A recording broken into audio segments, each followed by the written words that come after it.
ஸ்வேபியமா அன்பர்கள் அனைவருக்கும் நமஸ்காரம். இப்போ நம்ம பார்க்கக்கூடிய விஷயம் என்ன அப்படின்னா, கோலங்கள். அதாவது சுண்ணாம்பு பொடி இல்லையா, அதாவது சுண்ணாம்பு கல்லை பொடியாக்கி வீடுகளில் பார்த்தீங்க அப்படின்னா கோலம் போடுவாங்க. எதனால் சுண்ணாம்பு பொடியில் போடுறோம் அப்படின்னா, அதாவது சுண்ணாம்புக்கு என்ன பவர் அப்படின்னா, துஷ்ட தேவதைகளை நம்ம கிரகத்துக்குள்ளே விடாது. அதற்கு அவ்வளோ பவர் இருக்குது. துஷ்ட தேவதைகள் அப்படின்னா தீய சக்திகள். இந்த தீய சக்திகளை என்ன பண்ணோம் அப்படின்னா, நம்மளுடைய அந்த அந்த கோலப்பொடி இருக்குல்ல, அதை அதோடு ஸ்டாப் பண்ணிக்கிடும். அதனால தான் ஆரம்ப காலங்களில் இருந்து அந்த கோலத்துக்கு முக்கியத்துவம் கொடுக்குறது.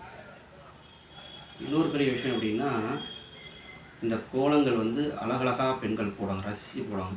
ஏன் அப்படின்னா, அந்த கோலத்தினுடைய மகிமை என்னென்னா, துஷ்ட தேவர்கள் நீங்கி தேவதைகள் உள்வராங்க. அதாவது மகாலட்சுமி வாசம் செய்வதாக சொல்லப்படுகிறது.